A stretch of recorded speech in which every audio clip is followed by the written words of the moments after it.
Yes, Reverend Denville, soyez le bienvenu ici à Dubaï. Merci Nous beaucoup. vous disons vraiment merci pour votre visite. Merci. Maintenant, nous voulons savoir,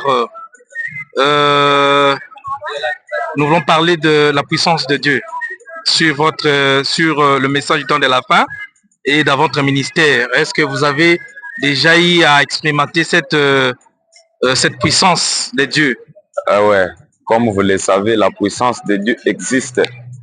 Dieu lui-même, c'est une puissance cachée, une puissance invisible qu'on ne peut pas voir, mais qui se manifeste par les œuvres.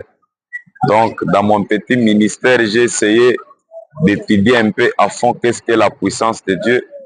Et par la suite, on a essayé de voir des signes et des prodiges dans notre petit ministère suite à cette puissance que moi j'appelle vraiment la puissance de Dieu. Vraiment, la puissance de Dieu existe, mon frère. Oui, merci beaucoup. L'actualité l'oblige. Dans le monde du message actuellement, nous avons des exemplaires de gens qui ont travaillé pour que le message soit dans le monde entier, comme le prophète l'a souhaité et l'a prophétisé. Nous avons le révérend Barouti qui nous a quittés. Est-ce que vous avez un mot? Est-ce que vous avez un jour rencontré ces grands hommes de Dieu et que nous savons à ce moment qu'il est parti dans la félicité de Dieu? Est-ce que vous pouvez dire un mot sur ça? Ah, révérend, que j'appelle beaucoup mon père, le pasteur Beka. C'est une personne qui, personnellement, j'ai rencontré plus d'une fois dans son bureau.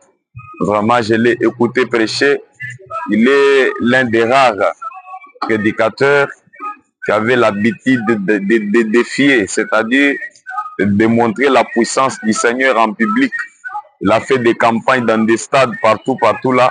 On a vu comment les miracles s'opéraient, les boîtiers sautaient et les gens jetaient des béquilles. Vraiment, moi j'ai eu le temps de les rencontrer. Il a même prié pour moi. Vraiment, c'est un homme que nous regrettons beaucoup sa mort et nous voulons que Dieu puisse combler ce vide. Comme lui-même dit que Dieu peut retirer son homme mais jamais son esprit. Mais en tout cas, on a un grand vide dans le monde du message.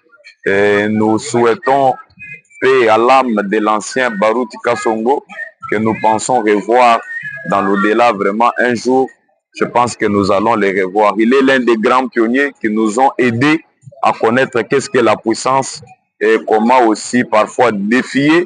Et nous voyons comment Dieu relève les défis par ici, par là, parce que nous avons vu quand même ceux-là qui ont quand même fait quelque chose. On a lui, on a presque beaucoup aussi, mais vraiment, il est l'un des grands pionniers, c'est que je peux parler pour lui, que son âme repose en paix. Merci beaucoup, révérend.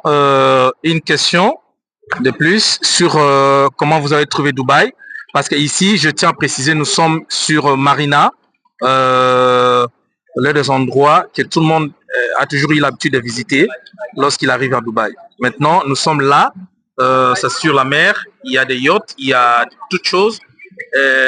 Notre question est de savoir, ici, vous êtes à Dubaï, comment vous avez trouvé la ville de Dubaï? Comment vous avez trouvé ça? En fait, la ville de Dubaï, premièrement, je trouve qu'elle est meilleure aussi pour une chose.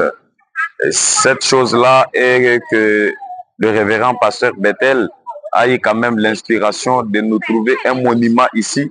Donc, Fellowship Tabernacle, quand nous venons de temps en temps, on a vraiment une adresse. C'est-à-dire, c'est ça d'abord la première chose qui m'a fait aimer Dubaï. Au-delà de ça, nous voyons vraiment l'ampleur, nous voyons vraiment comme vous-même vous pouvez le voir. C'est vraiment un bon endroit pour les repos. Et puis aussi un endroit touristique. Vraiment, j'ai aimé Dubaï. Seulement la chaleur, comme vous le savez. Oui, c'est normal, c'est un désert que eux, les enfants d'Ismaël, ont rendu aujourd'hui un bijou dans le monde entier. Nous avons de toute le race qui viennent dans partout le monde, c'est-à-dire les Américains, ils sont ici, ils viennent chaque jour, les Européens de la même manière que nous, les Africains aussi, et d'autres Asiatiques qui viennent aussi, les Anglais et tout, partout dans le monde, les gens viennent donc partout dans le monde entier. Mais le pompe de la chaleur, c'est un désert qu'ils ont rendu un bijou. Voilà. Alors, est-ce que vous avez un mot de la fin?